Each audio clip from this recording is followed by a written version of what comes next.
Dans cette cinquième réunion, on va parler des huitièmes de finale. Je n'ai même pas de mots. On a vécu de toutes les couleurs lors de ces huitièmes de finale. On a une bonne et une mauvaise nouvelle. La mauvaise nouvelle, c'est que notre grand frère Égypte a joué hier contre l'Argentine. Dans un match qui était tellement intense, Égypte menait 2-0 jusqu'à 12 minutes de la fin du match. Toute l'Afrique retenait son souffle. Ensuite, la descente aux enfers. Je préfère donner la parole au grand frère lui-même, qu'il nous dise ce qui s'est passé et comment il l'a vécu. Famille, j'ai bien commencé le match, je menais 2-0, je maîtrisais mon match et ça a basculé du mauvais côté. Wallah, je vous ai dit quand il y a Messi, ça doit être illégal de jouer. Wallah, il est trop fort. Ça là, il a juste eu le Sénégalaria quoi. C'est quoi? C'est maladie du Sénégal contre la Belgique. C'est quand tu mènes 2-0 et tu te fais marquer 2 buts en moins de 5 minutes. Et l'Ivoire, alors tu connais la maladie là? C'est quoi aussi? C'est la maladie de Côte d'Ivoire quand tu viens d'égaliser contre quelqu'un puis tu laisses le gros trou dans ta défense pour qu'il puisse marquer aussi. Côte d'Ivoire et Sénégal vont encore. C'est pas mieux. On vous fait jouer un match pour en découdre entre vous deux là. Ne t'inquiète pas Maroc, il lui montrer quelque chose dans la prochaine CAN là. Ok, Égypte, fini de parler. J'ai fait de mon mieux. J'ai tout donné, je pense que j'ai été volé. Vous tous avez vu le match. Je ne veux pas faire l'avocat du diable Égypte. Mais sur quelle décision tu as été volé? Moi, je pense que le football est ainsi. Il y avait 5 arbitres français.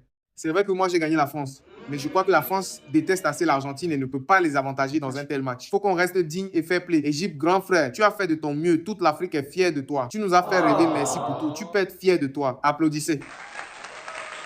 Égypte, je rejoins un peu Côte d'Ivoire. On a vu comment tu t'es battu et tu nous as rendus fiers. C'est ça le plus important. Maintenant, ceux qui pensent que tu t'es fait voler, ils sont libres de penser. Mais le football, c'est réunir et non diviser. Et pour ça, faut savoir rester fair play. Déjà que quand Sénégal était sorti du terrain, on ne renvoyait pas une bonne image. Là encore, faut être fair play. Vous avez raison, merci beaucoup pour vos différents points de vue. Egypt, you represented Africa well. It's normal that you feel like you were robbed. That's football. Africa is proud of you, my brother. On va maintenant parler de la bonne nouvelle. J'ai gagné le Canada 3-0 la famille.